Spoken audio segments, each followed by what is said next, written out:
वक्रतुंड महाकाय सूर्यकोटि समप्रभ।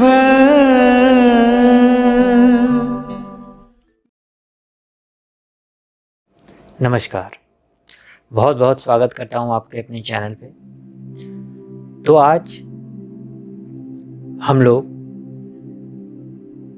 मई महीने के राशिफल के बारे में यहाँ पर जानकारी लेंगे, अलग अलग राशियों के बारे में। आज हमारा पूरा देश ही नहीं, पूरा विश्व बहुत बड़ी तकलीफ से गुजर रहा है। चारों तरफ कोरोना वायरस का से त्राही माम होकर पूरा विश्व त्राही त्राही कर रहा है। ऐसे में हम सभी के मन में यह सवाल है कि ये कब तक खत्म होगा और हमारे जीवन का अर्थ क्या होगा। जो छात्र कहीं फंसे हुए हैं, जो लोग कहीं और फंसे हुए हैं, मजदूर भाई, बहुत से ऐसे कार्य के क्षेत्र के भी लोग हैं जो जहां गए हैं वहीं फंस गए हैं। ट्रैवल में जाने वाले लोग कहीं फंसे हुए हैं। ऐसे में सबके मन में एक इच्छा कि कब मुझे मेरे परिवार के दर्शन होंगे और कब मैं उन्हें अपनी आंखों से देखकर, उनके साथ बैठकर दो बातें करके अपने मन को शांति दे सकूंगा कि हाँ, सब कुछ ठीक है। ऐसे में, ऐसे काल में सब ये हर पल सोचते हैं कि कब मेरे माता पिता से मिलन होगा। कई ऐसे बच्चे हैं जो अपने माता पिता से दूर रहते हैं, काम के कारण हो, पढ़ाई के कारण हो। उधर माता पिता बेचैन हैं, इधर बच्चे बेचैन हैं कि उनके माता पिता ठीक हैं या नहीं। माता पिता को चिंता उनके बच्चे ठीक हैं कि नहीं। जब तक ऐसे में हम लोग एक दूसरे से मिल ना लें, एक दूसरे को अपनी आंखों से देखकर ये तसल्ली ना कर लें कि मेरे माता पिता या मेरे बच्चे ठीक हैं, तब तक मन को शांति नहीं हो सकती। कई ऐसे कपल भी हैं जो अलग अलग काम करते हैं, पति कहीं है, पत्नी कहीं है। कई प्रेम में लोग हैं जो अपनी, जिनसे वो प्रेम करते हैं, इतने दिन उन्होंने एक दूसरे को ठीक से देखा नहीं। हो सकता है वीडियो कॉल में देख लें, पर साक्षात देखने का दर्शन नहीं हुआ। तो हमारे मन में ये बहुत आशंका चल रही है कि अब क्या होगा और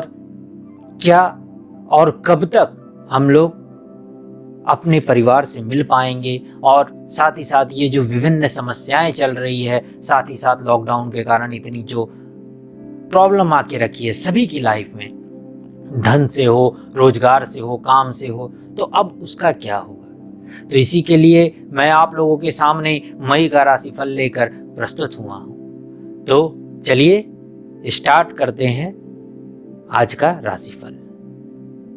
तो आइए मकर राशि के बारे में थोड़ी सी चर्चा कर लेते हैं। संक्षिप्त में पहले हल्का सा गोचर देख लेते हैं। तो गोचर यह है कि आपके जो राशि स्वामी हैं श्री शनिदेव आपके लग्न में बृहस्पति देव के साथ पूरे मास विराजमान रहेंगे। साथ ही साथ अभी तक जो मंगल बैठे हुए थे उनका गोचर आपके मकर राशि से कुंभ राशि में होने वाला है।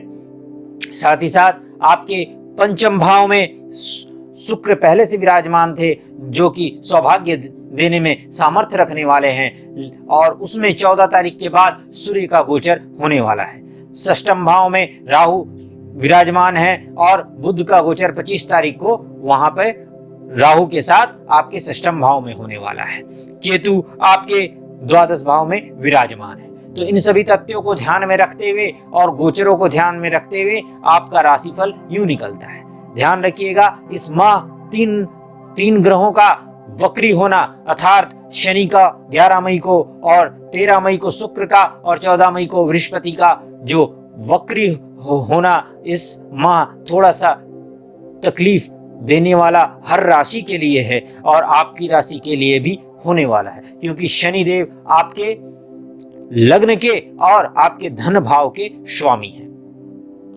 तो उन सब तथ्यों को ध्यान में रखते हुए यदि आपके व्यवसाय और रोजगार के बारे में देखा जाए तो व्यवसाय की दृष्टि से तो यह माह ठीक ठाक रहने वाला है, परंतु धन के क्षेत्र में थोड़ी सी आपको उतार चढ़ाव की स्थिति बनती नजर आ रही है। लेकिन यदि आप बहुत लंबे समय से किसी आपकी संपत्ति अर्थात पैतृक संपत्ति भूमि से रिलेटेड कोई मामला अटका हुआ था तो वो आपके पक्ष में जाने की ओर है और उससे आपको लाभ होने वाला है।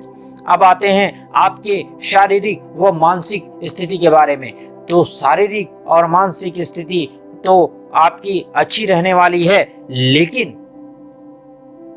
यदि आप सावधानी ना बरतें तो आपको काफी तकलीफ का सामना करना पड़ सकता है, क्योंकि राहु आपके सिस्टम भाव में बैठे हुए हैं और वो आपको काफी पीड़ा दे सकते हैं। साथ ही साथ वायरस के उत्पन्न होने का कारण सबसे बड़ा राहु को ही माना जाता है, इसलिए आपको इस माह विशेष सावधानी की आवश्यकता है। हालांकि 25 मई को जब बुध इसमें गोचर करेंगे तब उनकी बौद्धिक क्षमता के कारण और उनकी स्वराशि मिथुन राशि होने के कारण आप लोगों को काफी शांति मिलेगी, लेकिन यह माह आपके स्वास्थ्य के हिसाब से आपको विशेष रूप से संभल के रहने की आवश्यकता है। स्पेशली यदि किसी का राहु का आपका भाग्यफल अर्थात राहु का आपके जीवन में यदि महादशा या अंतरदशा चल रही हो तो उस समय उन लोगों के लिए और भी विशेष रूप से सावधानियां बरतने की आवश्यकता है। अब आते हैं हम आपके पारिवारिक और दाम्पत्य जीवन के बारे में। तो पारिवारिक और दाम्पत्य जीवन आपका अच्छा रहेगा। इस माह आपको आपके प्रियजनों से प्रेम मिलेगा और जो बहुत दिनों से अपने प्रियजनों से नहीं मिल पाए से उनसे मिलने के भी योग बन रहे हैं। अब आते हैं आपकी शिक्षा की ओर। तो आपका शिक्षा में हालांकि इस माह की शुरुआत अच्छी नहीं रहेगी, लेकिन माह के अंत होते होते आपको शिक्षा में सफलता के योग बनने प्रारंभ हो जाएंगे, जो कि काफी आने वाले कुछ समय तक चलेंगे। इसलिए उस समय आपको यदि किसी तरह की भी तैयारी करनी है या किसी तरह का एग्जाम देना है तो यदि वो समय हो सके तो बहुत अच्छा होगा। हालांकि ये आप लोगों के हाथ में होता नहीं है, लेकिन यदि उस समय हो तो उसमें सफलता के चांसेस आपके बहुत ज्यादा हैं।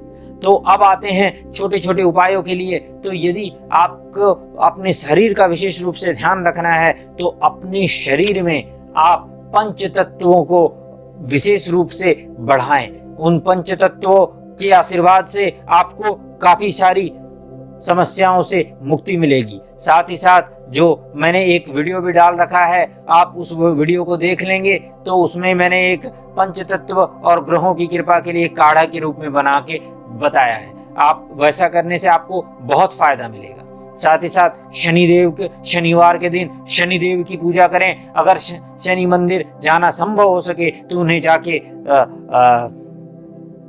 सरसों का तेल अर्पित करें। और साथ ही साथ आपके लिए सुंदर कांड का पाठ भी बहुत उत्तम होगा। तो तब तक के लिए इस वीडियो में इतना ही। आप नेक्स्ट वीडियो में फिर आपसे मिलता हूं। तब तक के लिए नमस्कार।